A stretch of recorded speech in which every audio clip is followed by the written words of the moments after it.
বাইকটা এই মুহূর্তে ক্রুজ কন্ট্রোলে চালাচ্ছি।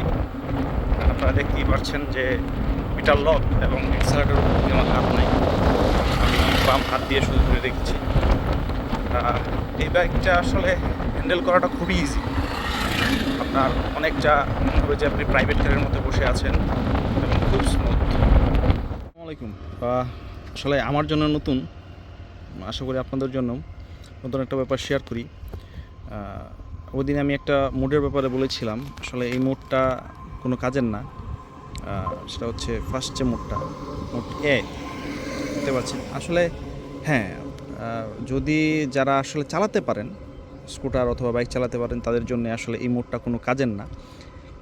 কিন্তু যারা সাইকেল চালাতে পারেন না অথবা কোনো বাইকই চালাতে পারেন না, তাদের জন্যে এই মোডটা, এটা শেখার জন্যে খুবই 60-র এই ব্যাপারটা যখন আমি বুঝতে পেরেছি, আমার কাছে এটার প্রতি বেশ একটা ভালো লাগা কাজ করা শুরু করে দিয়েছে। আস্তে আস্তে যতই চালাচ্ছি আসলে ততই ভালো লাগা শুরু হয়েছে।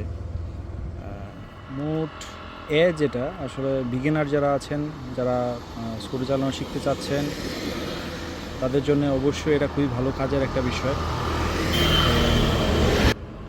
আশা করি এটা সবার খুব কাজে দেবে।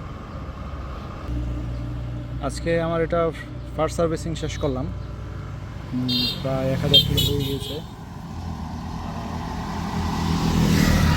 তো তেমন কোনো সমস্যা ছিল না, জাস্ট পিছনের সাসপেন্স থেকে একটা ক্যাচ আওয়াজ হচ্ছিল। তো তারা বললো আসলে কাদা বৃষ্টির মধ্যে চালানোর কারণে পেছনে হয়তো বা সাসপেনশনের পানি টানি যাওয়ার কারণে এই শব্দটা হচ্ছে। তারা এটা ফিক্স করে দিয়েছে। এখন দেখা যাক কত দূর কী চলে, আপডেট ইনশাল্লাহ আপনাদের জানানোর চেষ্টা করবো সামনে। তো এই তো নেক্সট আসলে আরেকটা কথা, আমি একটা সম্পূর্ণ ভিডিও নিয়ে আসতে চাচ্ছি। আসলে এই ধরনের স্কুটার কারা কিনবেন এবং কিনবেন না, অনেকে একটা ভুল করছেন। এই জিনিসটা আসলে আমি শর্ট করে বলেই ফেলি।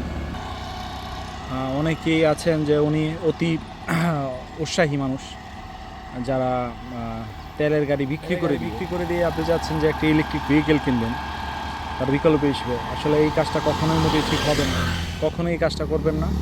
আপনার শখের বাইক, তেলের বাইক বিক্রি করে দিয়ে সম্পূর্ণভাবে বিকল্প হিসেবে ইলেকট্রিক স্কুটি ব্যবহার করতে যাবেন না। আপনি যদি সেকেন্ডারি অপশন হিসাবে, যে আমার একটা তেলের বাইক আছে, আমি একটা সেকেন্ডারি বাইক হিসেবে একটা ইভি চালাবো, ইটস গুড। বাট আপনি যদি মনে করেন যে না, এটা বিকল্প হিসাবে আমি ব্যবহার করবো, তাহলে সেটা কখনোই ভালো হবে না। এটা নিয়ে অনেক ইউজারকে দেখছি যারা 100, 200 অথবা 1000, 1500 কিলো চালানোর পরে ইভি বিক্রি করে দিচ্ছেন। তারা হতাশ। আসলে এখানে হতাশ হওয়ার কিছু নেই। আসলে তেলের বাইকের বিকল্প কখনোই এটা হতে পারে না, হবে না। তো ধন্যবাদ। নেক্সট কোনো ভিডিওতে হয়তো বা কথা হবে আরও বিস্তারিত। আল্লাহ হাফেজ।